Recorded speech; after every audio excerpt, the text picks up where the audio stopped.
My name is Jessica Miller. I'm 24 years old, and I come from Denver, Colorado. I used to think that hard work was enough. I believed that if you poured every ounce of your energy into a goal, the people who were supposed to love you would eventually have to see it. They would have to be proud. I held on to that belief through 4 years of sleepless nights, greasy aprons, and library stacks that smelled like old paper and forgotten coffee. On the day I finally walked across the stage to receive my college diploma, my parents claimed they were too tired to come. I believed them until I saw their smiling photos on social media, posted at the exact moment my name was being called. That betrayal cut deeper than any exam I'd ever failed, and it taught me a lesson that no textbook ever could. But before I tell you how everything flipped, like and subscribe, and drop a comment telling me where you're watching from. Being the first in your family to go to college sounds like an honor, and in some ways, it is. It's a heavy title, though, one that you carry on your shoulders every single day. For me, it wasn't a badge of pride that my family wore. It was a source of suspicion, a quiet but constant annoyance. My parents, Karen and Douglas Miller, were simple people. They believed in a simple life. You graduate high school, you get a steady job, you find someone to marry, and you stay close to home. My dreams were not simple. They were big and messy and inconvenient. I remember the day my acceptance letter to the University of Colorado arrived. It was a thick, pristine envelope, and my hand shook as I opened it at the kitchen table. The word congratulations seemed to jump off the page, and for a breathless moment, I felt like I was flying. I looked up at my parents, my face aching from smiling so hard, expecting to see a reflection of my joy. Instead, I saw tired resignation. My father, Douglas, took a long sip of his beer and set the bottle down with a heavy thud. "Well, don't get your hopes up, Jess," he said, not even looking at the letter. "You know how much that place costs. It's for rich kids." My mother, Karen, was gentler, but her words were just as sharp. She wiped her hands on a dish towel, her gaze fixed on the sink. "A community college would be just as good, dear. You're overthinking life, wasting money on books when you could be saving for a down payment on a house." My younger sister, Emily, leaned against the doorframe, scrolling through her phone. She was 2 years younger than me, the golden child, the one who never overthought anything. Her life was a highlight reel of cheerleading trophies, popular friends, and a string of handsome boyfriends. She smirked without looking up. "I guess you like being broke." That was the moment the battle lines were drawn. My dream wasn't something for us to share. It was my problem to solve. My scholarship, which covered a little over half my tuition, wasn't a reason to celebrate. To them, it was just proof of how much was still left to pay. They didn't see the opportunity, they saw the burden. Life at home became a series of humiliations. Family dinners were the worst. My achievements were met with silence, while Emily's were dissected and celebrated for hours. One evening, I came home after getting an A on a calculus midterm that nearly broke me. I'd studied for weeks, fueled by cheap coffee and sheer panic. I mentioned it over dinner, my voice small. I got in 98 on my midterm. I hoped for a nod, a smile, anything. My dad grunted and pointed his fork at Emily. "Em, tell your mother what happened at practice today." And just like that, I was invisible. Emily launched into a dramatic story about a new cheer routine, her hands waving as she described the pyramid they were attempting. My mother listened, completely captivated, asking questions and laughing at all the right moments. My 98 in calculus, a class that felt like climbing a mountain in the dark, was already forgotten. It evaporated into the steam rising from the mashed potato. Holidays were just as bad. The year I turned 20, Emily turned 18. For her birthday, my parents threw a massive party in the backyard and bought her a brand new used car, a little red sedan they'd found at a dealership. It was parked in the driveway with a giant bow on it. For my birthday, 2 months later, I got a text from my mom. "Happy birthday! Love you!" That was it. When I came home for Christmas, their gift to me was a set of cheap towels for my dorm room. They were a practical, thoughtless gift, the kind of thing you buy when you have no idea who a person really is. Emily got a designer handbag she'd been talking about for months. She paraded it around the living room while my mother beamed. "This is what happens when you're not wasting all your money on tuition," Emily said with a wink at me. The whole family laughed. I just sat there, clutching my mug of hot chocolate, feeling the warmth of it, but none of the comfort. The distance grew with every phone call. I would call home, exhausted from a double shift at the diner, my clothes smelling of grease and my feet aching. I tried to tell my mom about a fascinating lecture or a professor who had encouraged me, desperate for a connection. "Oh, honey, that sounds hard," she would say, her voice distant, distracted. I could hear the television in the background. "Listen, I have to go. Emily just made the homecoming court. We're all so excited. The whole town is buzzing." Her excitement was a wall I could never climb over. It was reserved for Emily's world of football games and school spirit, a world I had left behind for something they couldn't or wouldn't understand. They weren't just unsupportive, they were actively dismissive. They treated my ambition like a strange, temporary illness they hoped I would soon recover from. My independence wasn't a strength, it was an insult to their way of life. They mocked it as reckless, as if paying my own bills and chasing my own dreams was an act of defiance against them. And maybe, in a way, it was. I stopped talking about my struggles. I never told them about the nights I ate instant noodles for dinner 3 times in a row, or the time my car broke down and I had to use my textbook money to fix it, forcing me to spend the rest of the semester using the library's copy. I never told them about the loneliness, the feeling of being an outsider both at home and at a university full of kids whose parents were paying for everything. I built a wall around my heart, brick by brick, because it was less painful than reaching out and finding no one there. I told myself their approval didn't matter, but it was a lie. A desperate, foolish lie. Deep down, I was still that little girl at the kitchen table, holding up a piece of paper, begging them to be proud of me. And I was convinced that graduation would be the day they finally were. Graduation. The word itself felt sacred. It was more than just a ceremony. It was the finish line of a 4-year marathon I had run completely on my own. It was the culmination of every 16-hour day, every shift I'd picked up at the diner, every tutoring session I'd squeezed in between classes. It was the proof that their doubts were wrong, that my dream wasn't a waste. In my mind, this one day would make it all worth it. The preparations started months in advance. The final semester was a blur of all-nighters, term papers, and final exams. I felt a different kind of exhaustion now, one mixed with exhilaration. The end was in sight. My professors, who had watched me struggle and persevere, offered words of encouragement. Professor Albright, my literature mentor, pulled me aside after my final presentation. "Jessica, your parents must be bursting with pride. You've worked harder than any student I've had in years. Make sure they get a good seat for the ceremony." Her words were a balm on a wound I didn't realize was still so raw. "I will," I promised, my voice thick with emotion. Her simple acknowledgement meant more to me than she could ever know. It was a glimpse of the validation I craved from my own family. The email arrived about securing graduation tickets. 4 guests per student. I didn't even hesitate. I reserved 4 tickets, 1 to keep as a memento, and 3 for them, Mom, Dad, and Emily. I pictured it perfectly. I pictured them sitting together in the auditorium, my dad in his best shirt, my mom dabbing her eyes with a tissue, maybe even Emily looking up from her phone for a few seconds to watch me. I imagined them scanning the program, finding my name printed in black ink, Jessica Miller, Bachelor of Science, magna cum laude. A wave of pride, a sense of shared victory. That's what I dreamed of. I called them the day I picked up my cap and gown. I was in my small dorm room, the black fabric laid out on my bed. It felt heavy, important. "Hi, Mom," I said, my voice buzzing with excitement. "I just got my cap and gown. It's all starting to feel real." "Oh, that's nice, dear," she replied. Her tone was flat, the same one she used when I told her about the weather.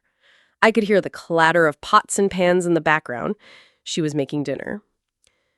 So the ceremony is at 2 o'clock on Saturday, I continued, pushing past the disappointment. I have 3 tickets waiting for you. They're really good seats, right in the center section. There was a pause. Saturday, you said? Douglas was thinking of fixing the fence this weekend, and Emily has that party to go to. My heart did a painful little flip. Mom, I said, my voice quieter now. This is my graduation. I spent 4 years working for this. It's a once-in-a-lifetime thing. Please.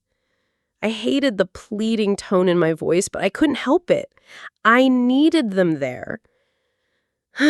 She sighed, a long, weary sound that made me feel like I was the heaviest burden in her life. All right, Jessica, don't be so dramatic. We'll be there. Just text me the details. Relief washed over me, so potent it left me weak. Okay, I will. Thank you, Mom. It means so much to me. Okay, honey, I have to go. The chicken is burning. The line went dead. She had said yes. That's what I clung to. For the next 2 weeks, I lived on that fragile promise. I booked a table at a nice restaurant for a celebratory dinner afterward, a place I couldn't really afford but wanted to treat them to. I bought a new dress to wear under my gown. I practiced my walk, imagined hearing my name, and pictured myself looking out into the crowd and seeing their faces. I let myself believe that this time it would be different. This time I would be enough. The hope was a dangerous, beautiful thing, and I let it fill all the empty spaces inside me. The night before graduation was supposed to be filled with excitement. My friends and I were planning to have a quiet night in, watching movies and getting to bed early. I was in my room, carefully ironing my graduation gown, when my phone rang. It was my mom. A sense of dread coiled in my stomach. It was too late for a casual chat. "Hi, Mom," I said, trying to keep my voice light. "Everything okay?" "Jess, hi." Her voice was flat, devoid of any emotion. It was her, "I have bad news and I don't want to deal with your feelings about it" voice. I knew it well. "What's wrong?" I asked, my hands stilling on the hot iron. "Listen, about tomorrow," she began, and my heart sank into the floor. "My father and I were just exhausted. Work has been so draining this month, and Douglas's back is really acting up. We just don't have the energy to make that drive across town and sit in a stuffy auditorium for 3 hours." The excuses were so flimsy, so transparent, I could almost see through them. My father's back magically acted up whenever there was an event for me he didn't want to attend. Work was always draining. These weren't reasons. They were scripts they had used 100 times before. And Emily has been so stressed out lately. You know how she gets. She just needs a quiet weekend at home. Emily? Stressed? Her biggest stressor was deciding which filter to use on her latest Instagram post. The absurdity of it all made me want to scream, but I didn't. A lifetime of conditioning had taught me that my anger was an inconvenience. My disappointment was a burden, so I swallowed it. I swallowed the rage and the hurt until they formed a hard, bitter lump in my throat. I pressed my lips together, took a deep, shaky breath, and said the words I had always said. The words they expected to hear. "Oh," I said, forcing a lightness I didn't feel. "Okay, I understand." My voice sounded strange, like it was coming from someone else. It was the voice of a girl who had learned not to ask for too much. "We're still so proud of you, honey," she said, the words automatic, meaningless. It was like reading a line from a greeting card. "We'll celebrate with you some other time. Maybe next week we can all go out for pizza." Pizza? She was offering me pizza to make up for missing the single most important milestone of my life? The insult was so profound, so carelessly delivered, that all I could do was stare at the wall of my dorm room, at the calendar with graduation circled in bright red marker. "Yeah, Mom," I whispered. "That sounds great." "Okay, good. Well, you have a wonderful day tomorrow. Take lots of pictures for us.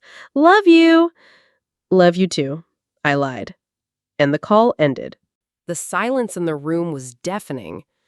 I slowly placed the iron back on its stand and sank onto my bed, my hand resting on the smooth, black fabric of the gown. I didn't cry. I felt strangely hollow, as if someone had reached inside me and scooped everything out. I had spent 4 years fighting for this day, and they couldn't even be bothered to drive across town. They weren't just tired, they didn't care. The thought was so cold, so sharp.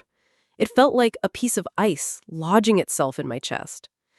But even then, a stupid, foolish part of me tried to rationalize it. I told myself it was okay. I told myself they were just being honest about being tired. At least they cared enough to call, I thought. That pathetic little crumb of affection was all I had, and I clung to it like a life raft. Graduation day was bright and sunny, the kind of perfect May morning that belongs on a postcard. The campus was buzzing with energy. Families were everywhere, carrying bouquets of flowers and shiny balloons, their faces beaming with pride. Fathers were adjusting their sons' ties. Mothers were wiping away tears as they took pictures of their daughters in their caps and gowns. Every happy family I saw was a fresh stab of pain. I felt like I was watching a movie of a life I wasn't allowed to have. I got ready in my silent dorm room, the one I would be moving out of in a week. I put on my new dress, zipped up the black gown, and adjusted the cap on my head. I looked at myself in the small, cracked mirror on the back of my door. I looked like a graduate. I looked like someone who had accomplished something, but I felt like a fraud, an imposter who had accidentally wandered into someone else's celebration. Walking to the auditorium was the hardest part. I saw my friend Sarah being hugged by her entire family, parents, grandparents, aunts, uncles. They were all wearing shirts with her face on them that said, "Our favorite graduate." They cheered when they saw her, and she buried her face in her father's shoulder, laughing. I quickly looked away, my eyes burning. Inside, the air was thick with excitement and the scent of perfume and hairspray. The room was a sea of black caps and brightly colored cords. I found my assigned seat with the other science graduates. The seats were alphabetical, so I didn't have any friends next to me. I was just another anonymous face in the crowd. Before the ceremony began, I couldn't stop myself. I turned around and looked up at the stands, my eyes searching for the section where I had reserved my seats. Section 204, row G, seats 12, 13, and 14. It didn't take long to find them. They were exactly as I knew they would be. Empty. 3 stark blue plastic seats in a row, an island of nothingness and an ocean of smiling, waving people. They were so painfully, humiliatingly empty. My chest tightened until it felt hard to breathe. I quickly turned back around, fixing my eyes on the stage, and didn't look back again. The speeches started. The dean, the valedictorian, the guest speaker. Their words washed over me, a meaningless drone. All I could hear was the frantic, panicked beating of my own heart. All I could feel was the weight of those 3 empty chairs. They were a physical manifestation of every doubt I had ever had about myself, every dismissive word from my parents, every time I'd been made to feel small and insignificant. Then they started calling the names. They were moving through the alphabet at a steady pace. Jones, Keller, Lee. My row stood up, and we began to file towards the stage. My legs felt like lead. My hands were clammy. This was the moment I had dreamed of for 4 years. This was supposed to be my victory. Jessica Miller, magna cum laude. The announcer's voice boomed through the speakers. A polite wave of applause rippled through the auditorium from the strangers in the crowd. I forced a smile onto my face, a tight, painful stretch of my lips. I walked across the stage, my eyes fixed straight ahead. I shook the dean's hand, accepted the diploma holder, and kept walking. The applause felt hollow, distant. It wasn't for me. It was just noise. The whole thing took maybe 15 seconds. 15 seconds to mark the end of 4 years of my life. As I walked back to my seat, I felt 1,000 eyes on me. I knew it was just my imagination, but I felt exposed, as if everyone in that room could see those empty seats and knew exactly what they meant. They knew I was the girl whose family didn't show up. I sat down, clutching the empty leather folder in my lap, and I felt nothing. No pride, no joy, no relief. Just a vast, aching emptiness where my family was supposed to be. The rest of the ceremony was a blur. When it was finally over, the air filled with cheers and the sound of caps being thrown into the air. I just stood there, holding mine in my hands. People were hugging, crying, taking pictures. I was an island in the middle of it all, completely alone. My friend Sarah found me a few minutes later, her face flushed with excitement. "Jess, you did it! We did it!" she yelled, throwing her arms around me. "Where are your parents? My family wants to meet them." The question I had been dreading all day. "Oh," I said, pulling away gently. They couldn't make it. My dad's not feeling well."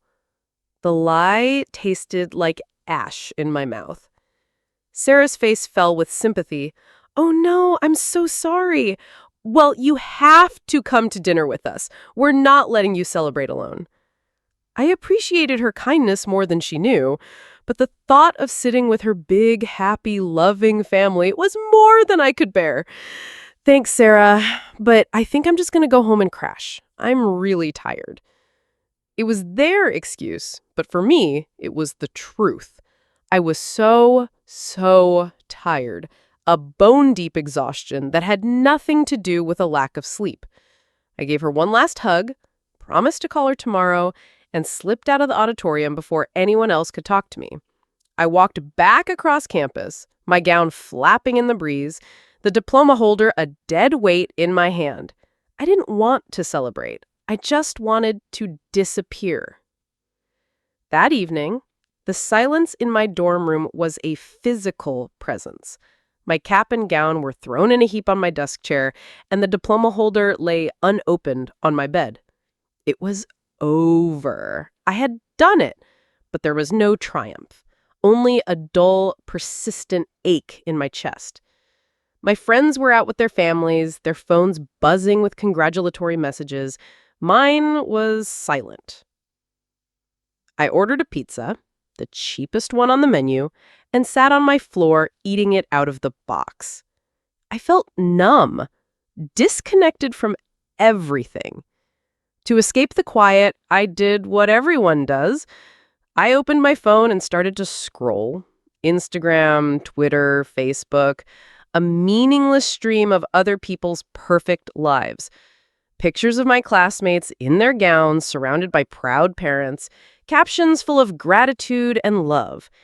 Each post was another small twist of the knife. I was about to close the app when a notification popped up at the top of my screen. It was from Facebook. Karen Miller has added new photos. My first thought was a flicker of hope. Maybe she had posted an old picture of me as a kid with a message saying they were sorry they missed it. Maybe this was their way of celebrating from afar. My finger hovered over the notification for a second before I tapped it. The screen refreshed, and my mother's post loaded. My breath caught in my throat. It wasn't a picture of me. It was an album of 3 photos. The first photo showed my mother, my father, and my sister Emily standing on a wooden dock. Behind them was a sparkling blue lake surrounded by green mountains.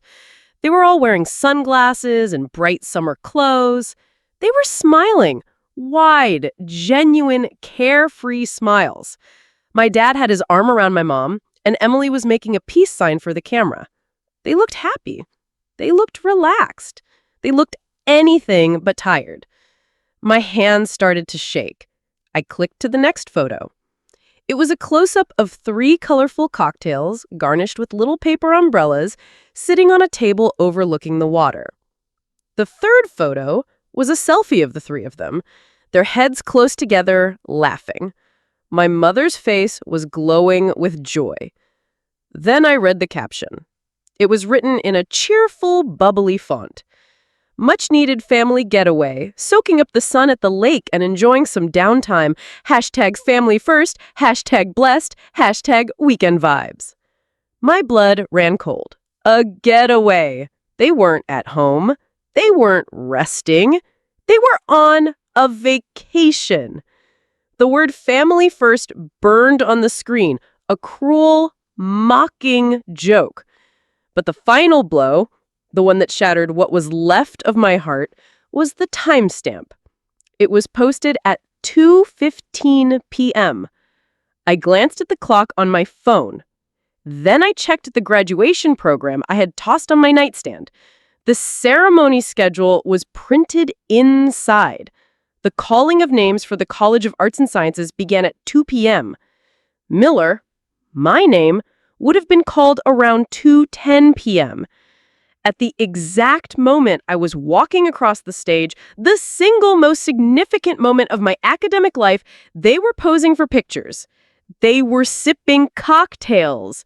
They were laughing by a lake. They hadn't been too tired. They hadn't been stressed. They hadn't been sick. They had lied. They had chosen a fun day trip over their own daughter's college graduation. And they hadn't just skipped it. They had replaced it. They had created a new, better family memory without me, on the very day that was supposed to be about me. The betrayal was so complete, so calculated, that I couldn't breathe. The pizza in my stomach turned to stone. The numb emptiness I'd been feeling all day was gone, replaced by a roaring, white-hot pain. Tears finally came, blurring my vision until the smiling faces on the screen became a cruel, distorted mess. They weren't just tears of sadness. They were tears of rage. Rage at their selfishness. Rage at my own stupidity for ever believing them, for ever hoping for more. I sat there, on the floor of my empty room, the glow of my phone illuminating my tear-streaked face, and I knew, with a certainty that chilled me to the bone, that something inside me had just broken for good. I couldn't look away from the screen. It was like staring at the scene of a car crash. I scrolled down, my thumb trembling, and began to read the comments under their post. Each one was a fresh wave of agony. My Aunt Carol wrote, "Looks gorgeous. You all deserve a break. So proud of my beautiful family." Proud of what? I wanted to scream. For abandoning your niece on her graduation day? My cousin Mark chimed in, "Where's my invite? Ha ha, looks like a perfect family day." A perfect family day. The words echoed in the silent room. Everyone saw a perfect family. No one seemed to notice that someone was missing. No one asked, "Where's Jessica?" It was the ultimate confirmation of what I had always suspected. In the story of my family, I was not a main character. I wasn't even a supporting role. I was a footnote, easily skipped over and forgotten. The worst part was, they weren't even trying to hide it. They had posted it publicly for the whole world to see. They didn't care if I saw it. They didn't care if I knew the truth. My feelings, my moment, my 4 years of sacrifice, none of it was important enough to even warrant a discreet lie. Their casual, public cruelty was what broke me. The tears that had been blurring my vision now flowed freely, hot and silent. It wasn't loud, hysterical sobbing. It was a quiet, desolate grief, the kind you feel when you finally accept a death. And something had died in that moment. The little girl inside me who had spent her entire life trying to earn her parents' love She was gone. In her place, something new was beginning to form, something hard and cold and sharp. My mind flashed back through a lifetime of similar moments. The school plays they missed because they had to take Emily to cheer practice. The academic award ceremony they skipped because they were too busy. Every time I had made an excuse for them, to my friends, to my teachers, to myself. They're just busy. They don't understand the stuff. They love me in their own way. All of it was a lie. A carefully constructed fantasy I had built to protect myself from the simple, ugly truth. They did not value me. The pain was so immense, so physical, that I had to wrap my arms around myself. I felt a knot of rage tightening in my stomach. It was a different kind of anger than I had ever felt before. It wasn't explosive or loud. It was a slow, quiet burn. It was the kind of anger that doesn't scream. It plans. It waits. They thought I was disposable. They thought I would just swallow this disappointment like I had swallowed all the others. They thought I would call them next week and pretend everything was fine just to keep the peace. They were expecting me to show up for Christmas and smile as they talked about their wonderful trip to the lake. They were counting on my silence. They were counting on me to protect their image as a perfect family. I looked from the phone screen to the diploma holder on my bed. I stood up, my legs unsteady, and walked over to it. I opened it. Inside was the piece of paper I had worked so hard for. My name, my degree, the university seal. It was real.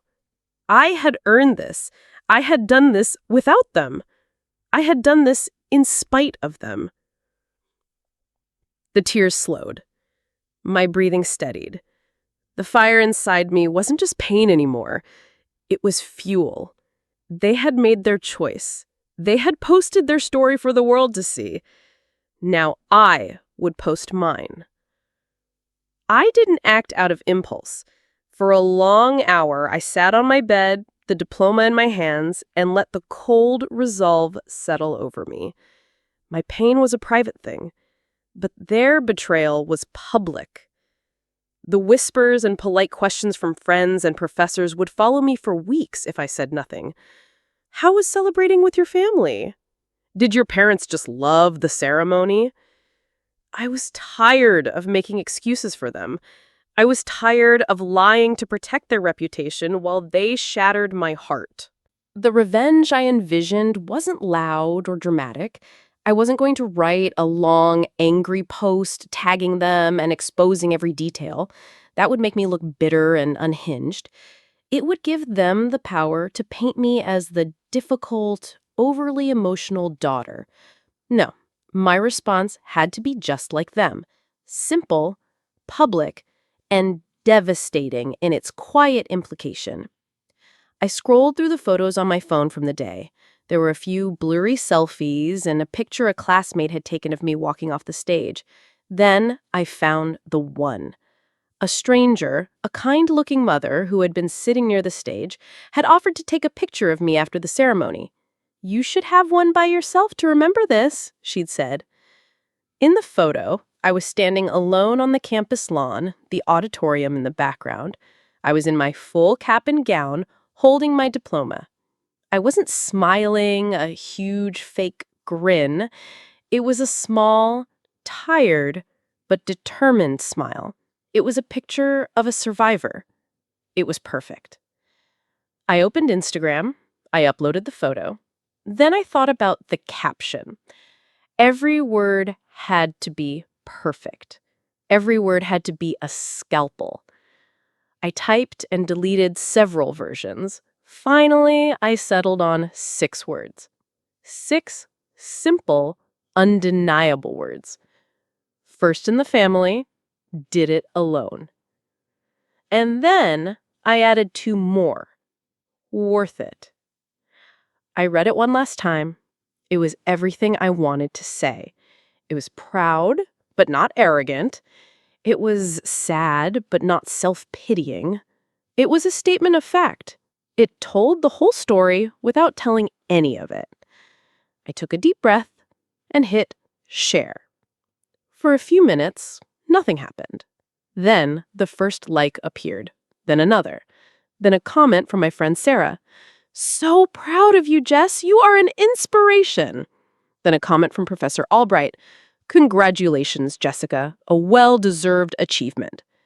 The support started to pour in from my world, the world I had built for myself, the one my family had no part in. It felt good. It felt like I was finally being seen. But I was waiting for the other world to notice. It took about an hour. The first sign was a comment from a distant cousin. "Congrats! Where were Karen and Doug?" Then one of my mom's friends from her church group wrote, "What a beautiful picture, Jessica. So proud of you, honey. I'm surprised I didn't see your mom post anything today." The whispers had begun. The ripples were spreading. I put my phone down and tried to sleep, but my mind was buzzing. The next morning, I woke up to a barrage of notifications. My post had been shared by friends and their friends, but more importantly, I had a text message. It was from Emily. "You need to take that post down now." I stared at the words. No hello, no congratulations, just a demand. I didn't reply. A minute later, my phone rang. It was her. I let it go to voicemail. She immediately texted again. "Jess, I'm serious. Aunt Carol called Mom this morning asking why we weren't at your graduation. Everyone is asking questions. You're making us look bad." You're making us look bad? That was it. That was all that mattered to them. Not my pain, not their betrayal, just their public image. The sheer, unadulterated selfishness of it was breathtaking. A cold calm washed over me. I typed back a single word. No. I blocked her number. Then an unknown number called. I ignored it. Then a text from my dad's number, clearly typed by my mother. "Jessica, this is childish. Take the post down and stop causing drama." I blocked their numbers too. I turned my phone off.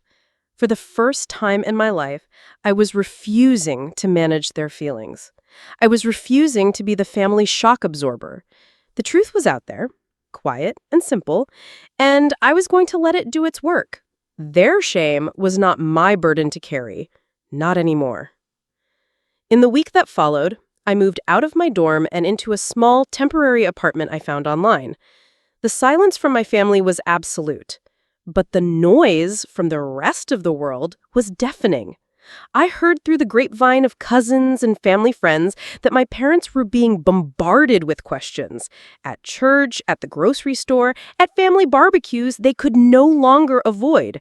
Their carefully crafted image of the perfect family was cracking under the weight of one simple, honest Instagram post. They tried to lie, saying there was a family emergency, but their own social media post contradicted them. They were trapped in the truth. Emily, I heard, was furious. Her friends were asking her about it at school. She was embarrassed by the association. The golden child was finally feeling the heat, and she didn't like it. I didn't revel in their misery. I didn't feel a triumphant surge of joy. Instead, what I felt was a profound sense of release. It was the feeling of a heavy, invisible weight being lifted off my shoulders, a weight I hadn't even realized I'd been carrying my whole life, the weight of trying to be good enough for them. A month later, I packed my few belongings into my old car and drove away from Denver. I had accepted a job offer in Portland, Oregon, a city where no one knew my family, where I could be just Jessica, not the daughter who was second best. My new life was waiting. I didn't tell my parents I was leaving. I sent a postcard to my aunt, knowing the news would get back to them. I cut the financial and emotional ties completely. There was no dramatic confrontation, no tearful goodbye. Our relationship didn't end with a bang. It ended with the quiet click of a door closing behind me. I wasn't bitter. I wasn't consumed by hatred. I was just free. free from the endless cycle of hope and disappointment, free from the need for their approval. Their absence on my graduation day was not the tragedy I thought it was. It was a gift. They had finally shown me in the clearest way possible that I could not depend on them for my own happiness or sense of worth. I had to find it in myself. And I had. Sitting in my new apartment in Portland, watching the rain fall outside my window, I thought about that day. I thought about the empty seats, the fake smile, the crushing discovery. The best part of my graduation day wasn't walking across the stage. It wasn't the diploma itself. The best part was the realization that followed. The best part of that day wasn't their absence. It was realizing I don't need their presence to define me. Have you ever been abandoned or betrayed on a day that should have been special? Drop your story in the comments. Don't forget to like and subscribe for more stories of betrayal, survival, and poetic justice. Because sometimes the truth comes out in the quietest way.